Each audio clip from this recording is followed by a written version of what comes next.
Students, now we are going to discuss about phosphine. Okay, तो phosphine के बारे में हम डिस्कस करेंगे. Now phosphine is very important compound of phosphorus. उसके बहुत कंपाउंड्स में ये भी बहुत इंपॉर्टेंट कंपाउंड है. तो ये इसका प्रिपरेशन मेथड क्या है और इसके प्रॉपर्टीज क्या है कि हम देखेंगे. अब इसके यूजेस क्या है. ओके, यूजेस बहुत इंपॉर्टेंट है, देखेंगे एग्जामिनेशन पॉइंट ऑफ व्यू में इसके यूजेस भी बहुत इंपॉर्टेंट है. इसका प्रिपरेशन मेथड भी इंपॉर्टेंट है. तो प्रिपरेशन मेथड देखो, preparation method. So what is the preparation method we are using for this? Okay, तो कैसा हमें बना सकते हैं. कैल्शियम फास्फाइड को हाइड्रोलाइसिस करेगा तो कैल्शियम हाइड्रोक्साइड और फास्फीन बनेगा. तो फास्फीन का प्रिपरेशन मेथड ये एक है. और कैल्शियम फास्फाइड को ही HCl से रिएक्ट करेगा तो भी कैल्शियम क्लोराइड और फास्फीन बनेगा. सो ये one more preparation method. So these are the two preparation methods. और इसमें दोनों में ये बहुत इंपॉर्टेंट है. तो कैल्शियम फास्फेट को हाइड्रोलाइसिस करेगा तो फास्फीन बनेगा. तो ये बहुत इंपॉर्टेंट रिएक्शन है. तो कैल्शियम फास्फेट को HCl से रिएक्ट कर तो कैल्शियम क्लोराइड और फास्फीन बनेगा. ओके, सो ये क्यों मैं इंपॉर्टेंट रिएक्शन बोल रहा हूँ कि तुमको आगे समझ में आएगा. इसके यूजेस को देख तो समझ में आएगा. और बहुत सारे इनऑर्गेनिक रिएक्शन में तुम्हें उतने सारे याद रखने का नहीं होता. तो इसलिए मैं बोला था I will give you very important reactions क्या होते हैं. वो इंपॉर्टेंट रिएक्शन में ये भी एक है. ओके, सो ध्यान में रख लो ये इंपॉर्टेंट रिएक्शन. और एक प्रिपरेशन मेथड क्या है, laboratory preparation method. So let us see laboratory preparation method. Laboratory preparation method, laboratory preparation method देखेंगे हम. ओके, सो लैब में कैसा बना सकते हैं इसको.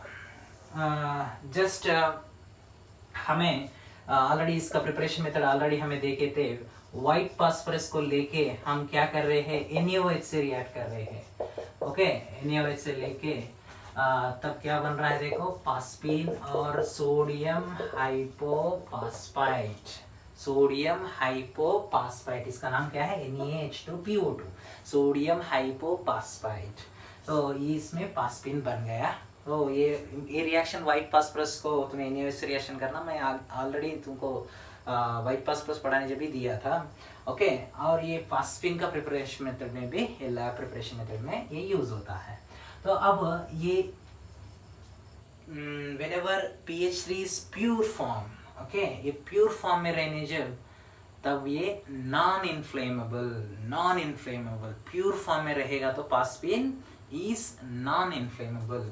But whenever it is okay with impurities P2H4 like P4, तो ये दोनों इम्प्योरिटीज के साथ अब इसमें इम्प्योरिटीज ये भी बनने का चांसेस है. तो क्या बोलते हो, P4 से PH3 बन सकता है और P2H4 भी बन सकता है. और P4 एक्सेस रहेगा तो P4 भी रहेगा वेपर्स उसके. तो P2H4 और P4 इम्प्योरिटीज है इसमें. तो ये इम्प्योरिटीज रहने वजह से, अब ये इम्प्योरिटी फॉर्म में रहने वजह से ये इनफ्लेमेबल हो जाएगा. ओके, तो ओनली प्योर फॉर्म में रहे तो नॉन इनफ्लेमेबल. अब ये इम्प्योरिटीज के साथ रहने वजह से वो क्या हो गया, इनफ्लेमेबल हो गया. ओके ना. सो अब ये इम्प्योरिटीज को निकालने के लिए हम इसको किससे रिएक्शन कर रहे, देखो हाइड्रोजन आयोडाइड से.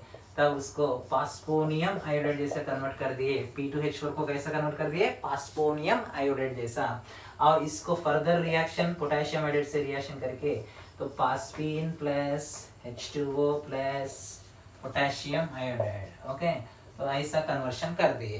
तो इवन P2 इम्प्योरिटीज को भी हम P2H4 को भी PH3 जैसा कन्वर्ट कर दिए by using HI and KOH. Here we are using KOH. Okay ना. सो HI और KOH से रिएक्शन करके हम P2H4 को भी PH3 जैसा कन्वर्ट कर रहे हैं, इम्प्योरिटीज को भी. फाइन. ओके, सो ये रिएक्शन क्यों इंपॉर्टेंट बोल रहा हूँ, तो ये रिएक्शन में देखो फास्फोरस का ऑक्सीडेशन स्टेट 0 से -3 हो गया और 0 से +1 भी हो गया. तो 0 से -3 हुआ बोल तो रिडक्शन हुआ, और 0 से +1 हुआ बोल तो ऑक्सीडेशन हुआ. तो एक ही एलिमेंट ऑक्सीडेशन में और रिडक्शन में, ऑक्सीडेशन और रिडक्शन में दोनों में इन्वॉल्व हो तो रिएक्शन को हमें क्या बोलते हैं, डिस्प्रोपोर्शनेशन रिएक्शन. ओके, तो रिडक्स रिएक्शन में तुम्हें discuss, I think you have already learned in redox reaction. Okay, so ये इसीलिए इंपॉर्टेंट रिएक्शन है ये भी. ओके, और ये कैल्शियम फॉस्फेट क्यों इंपॉर्टेंट है आगे बताऊंगा. ओके, सो अब हमें डिस्कस करेंगे प्रॉपर्टीज के बारे में, पासपिन के प्रॉपर्टीज। ओके, तो उसके फिजिकल प्रॉपर्टीज पहले देखेंगे हम। It is colourless, it is a colourless gas and ये रोटन फिश स्मेल रहेगा। ये क्या स्मेल रहेगा? Rotten fish smell. ओके, तो H2S का smell you know that is rotten egg smell. Okay, and just now we discussed phosphorus, white phosphorus का smell garlic smell. Okay, तो colourless gas है और रोटन फिश स्मेल है।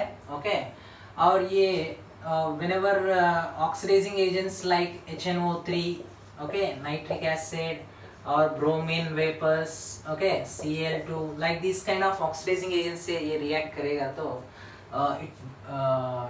It explodes, तो ये explode हो जाएगा। तो इस this kind of oxidising agent से रिएक्ट करेगा तो ये एक्सप्लोड हो जाएगा।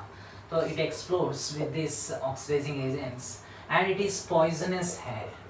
तो इसके प्रॉपर्टीज, फिजिकल प्रॉपर्टीज में ये तीन, कलरलेस, रोटन फिश स्मेल है और ये पॉइजनस है। ओके, और ऑक्सीडाइजिंग एजेंट से ये रिएक्ट करेगा तो like this kind of oxidising agents it explodes. Okay, now अब इसको थोड़ा हमें लाइट के प्रेजेंस में just if you keep for a long time और for some time if you keep, then PH3 will be converting into red phosphorus plus hydrogen। कैसा convert हो जाएगा?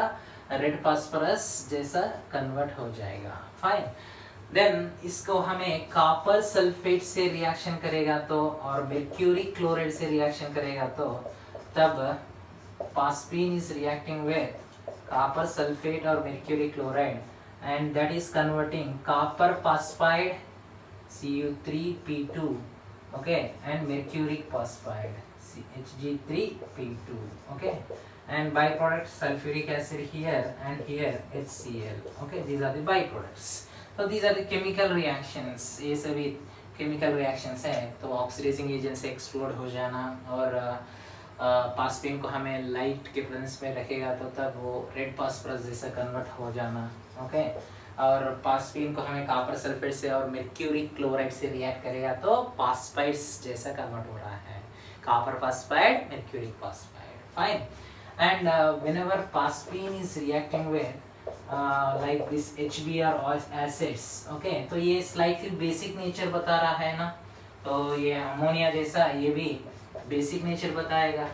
तो इसीलिए स्लाइट बेसिक नेचर ज़्यादा नहीं रहता, अमोनिया का ज़्यादा रहता basic nature when you compare with PH3 and basic nature PH3 का कम रहेगा। And basic nature we have already discussed in physical properties, starting में हमें डिस्कस कर दिया इसको। तो PH3 HBr से रिएक्ट करके तब वो क्या बना रहा है देखो, फास्फोनियम ब्रोमाइड। अब NH3 HBr से रिएक्ट करता तो अमोनियम ब्रोमाइड हो जाता है NH4Br और ये PH4Br फॉर्म में, उतना ही। Okay, so these are the chemical reactions main important. और हमें इसके यूजेस में देखेगा तो इसके यूजेस बहुत इम्पोर्टेंट यूजेस है, वेरी वेरी इम्पोर्टेंट। हमें पासपिन को और कहाँ यूज़ कर सकते हैं? पासपिन को हमें यूज़ कर सकते हैं in home signals.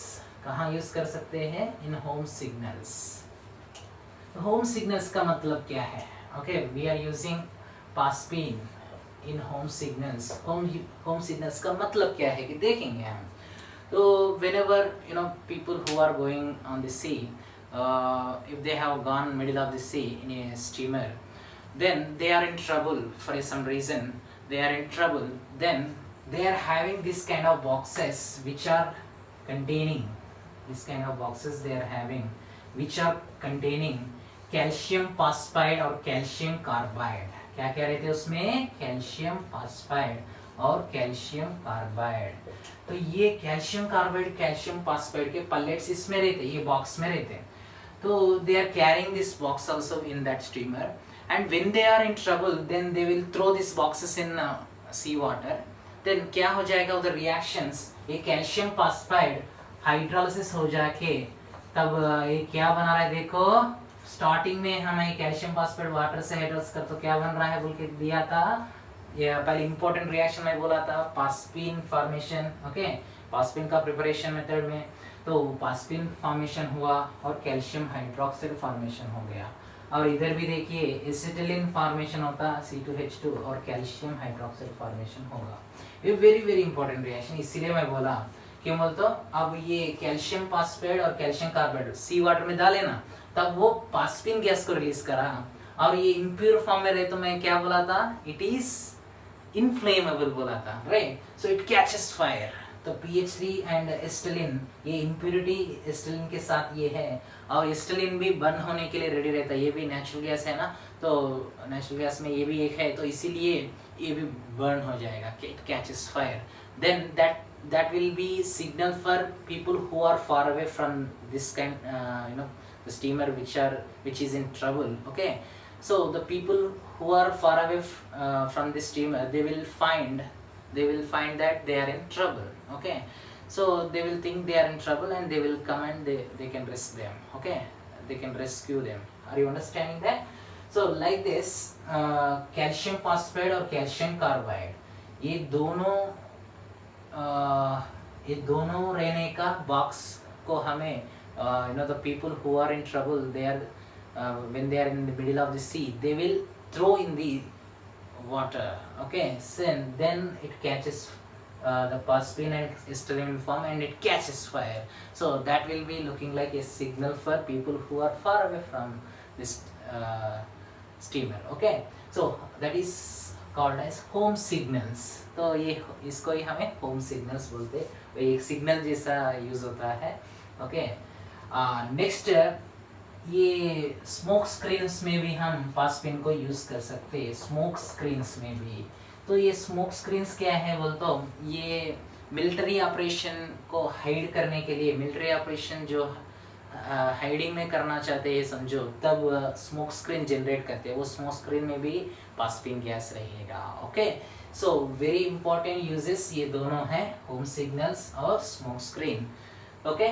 So this is about phosphine gas. Phosphine के प्रिपरेशन मेथड देखे और केमिकल प्रॉपर्टीज देखे और यूजेस भी देखे हम, fine.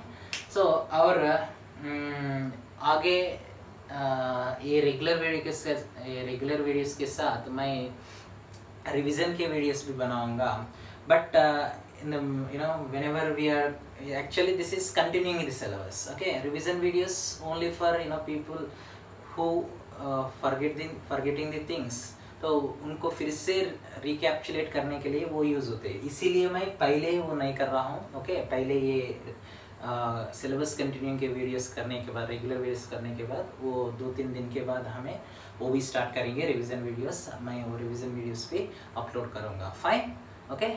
So thank you very much for listening to my lecture. तो you feel like this lecture is like classroom lecture only, okay. तो क्लासरूम में तुम्हें बैठे बोल के समझो, एक सेपरेट रूम में जाके you need to see this, watch this video, okay, and keep a notebook with you and write down whatever I have written on the board. Just take a snapshot of it and write down that notes, fine. Thank you very much.